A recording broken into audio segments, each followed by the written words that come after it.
Welcome to It Depends, a sales tax podcast by TaxConnex. I'm your host, Brian Greer. Sales and use tax can be confusing and very overwhelming, but it doesn't have to be.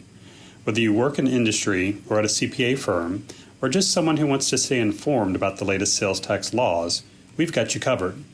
Periodically, we'll explore different aspects of sales tax. So whether you're a tax pro or a novice, tune in and join us as we attempt to simplify the complexity of the sales tax world. This is It Depends, because with sales tax, there's rarely just one answer, and often that's our answer to many questions. It just depends.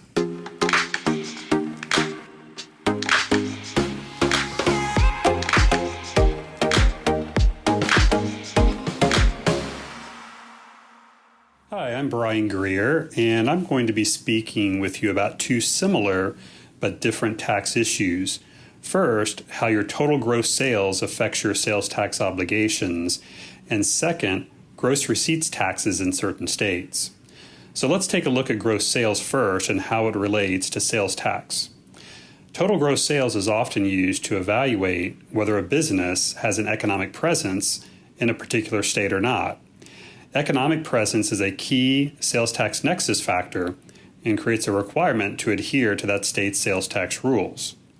So let's take a step back and consider the relevance and importance of sales tax nexus. First, nexus is defined as a connection that's substantial enough for you to be subjected to the state's sales tax rules. Now, prior to 2018, so we're talking pre-Wayfair, a seller had to have a physical presence in a state before they were required to collect sales tax. Some examples of a physical presence are quite obvious, and they include employees, maybe having inventory in a state, or an office in a state. Even a traveling sales rep or an employee traveling into a state to perform some type of service. All of these can create a physical presence, which leads to sales tax nexus. Now, when sales tax nexus exists, at that point, you're required to follow that state's sales tax rules. It doesn't necessarily mean you have to collect the sales tax, just that you must follow the state's rules. For example, you may have nexus, but perform a non-taxable service in the state. In this case, no sales tax was required because the service is not taxable. Now let's go back in time just a bit, let's say 10 to 15 years ago. So back in the early 2000s and the 2010s, you could purchase just about anything online without having to pay sales tax. That's because the online seller did not have a physical presence in your state. And as a result, there was no requirement to charge and collect the sales tax. Now during this period, you can imagine that states were losing a fair amount of revenue as a result of the shift in buying patterns to online shopping. In fact, if you look at states' revenues, the majority of states, the largest portion of their revenue is derived from sales tax collections. So this started to be very painful for some of the states in terms of the loss of the sales tax revenue. So the states needed a way to capture that lost revenue. So in steps South Dakota versus Wayfair. You may have heard about it, but we'll talk about it here briefly as well. Now, South Dakota asserted that by simply having economic activity in a state, Wayfair and other out-of-state retailers had a substantial economic presence, which created sales tax nexus and the requirement to collect the applicable sales tax. Specifically, South Dakota set a threshold of $100,000 in revenue or 200 individual transactions or invoices. Now, South Dakota would eventually drop their transaction threshold count and focus solely on the revenue sourced into the state as the measure for an economic presence.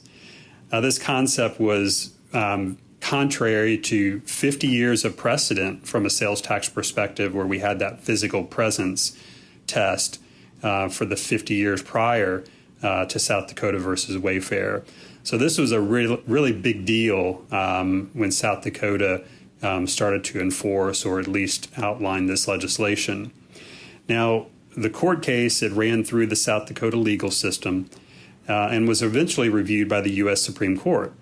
And in June of 2018, the U.S. Supreme Court did rule in favor of South Dakota. And this opened up the doors for other states to also introduce similar standards. Now, of course, every state that has a sales tax, there's 45 states plus the District of Columbia. So every state that had a sales tax, they were paying attention to this case. A lot of them had legislation lined up, ready to go as soon as there was some type of decision. So they were ready to jump at this. So when we look at these economic nexus standards, we're usually looking at a gross sales measure. Now, that can sound very simplistic on the surface, but consider some of these additional factors. So first of all, exempt sales are part of your total gross sales. So if you're selling to a wholesaler, even if they provide you an exemption certificate, these are part of your gross sales and do contribute to the economic nexus standards in most states, but not all states. Similarly, sales on marketplaces can also contribute to your economic presence. Consider sales on the Amazon marketplace or even eBay. Both of these are considered marketplace facilitators, and they will collect and remit the sales tax on your behalf. So that's a great advantage. However, the sales on the marketplace platform are considered part of your gross sales and will affect where you have economic nexus, again, in most states, but not all states. So most of the states do use this gross sales as their measure. However, you will see some states that specifically exclude sales on marketplaces, and other states will also exclude sales to wholesalers. So rather than list each state here and talk about their specific measurements, because they do change from time to time as well, I'll provide you the following guidepost that should be helpful. So as soon as you reach $100,000 in gross sales or 200 individual transactions sourced into any particular state, you should take a closer look to see if you've created sales tax nexus or not in that state. So gross sales is one aspect of managing your sales tax requirements. Not to be confused with gross sales, we also have gross receipts taxes that companies must address as well. Now, gross receipts taxes are very different from sales tax. Sales tax is generally considered a pass-through tax, as the seller is collecting the sales tax imposed on the end-user consumer. The seller is also remitting the tax directly to the taxing authorities.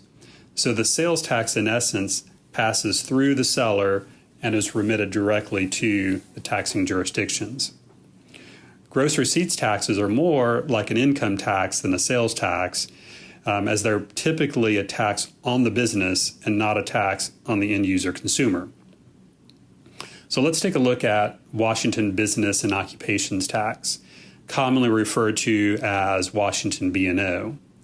This tax is on the gross receipts in the state, which includes wholesale as well as the retail transactions. The tax is not typically on the invoice, but rather a tax on the business. Interestingly, even though not part of the invoice, the Washington B&O is filed on the sales tax return in the state of Washington. The Ohio commercial activity tax is similar. However, there is a separate return for the Ohio CAT, separate from the sales tax return in Ohio. Oregon, which is one of the 5 states lacking a state-level sales tax, Oregon implemented their own corporate activity tax in 2019.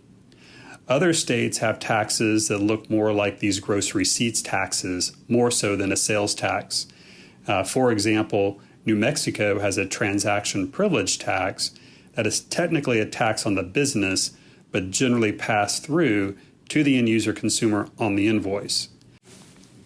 Hawaii's general excise tax, often referred to as GET, is very similar to New Mexico's transaction privilege tax.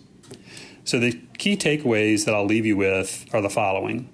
First, review your sales activity within each state at least annually, if not monthly or quarterly. If you exceed $100,000 in total sales, or you have 200 individual transactions sourced into a particular state, at that point it's worth a deeper dive. Take a closer look and confirm whether you have sales tax nexus or not. You might find you're operating in a state that excludes exempt sales, for example. Now, related to gross receipts taxes, be sure you understand these non-pass-through taxes. Be sure you know if you're subject to these taxes and also how to report them. This is critical as some sales tax compliance companies don't report these taxes that don't appear on the invoice. So thank you for your time this afternoon or this morning, depending on when you're listening to the podcast. And I hope to speak to you again soon.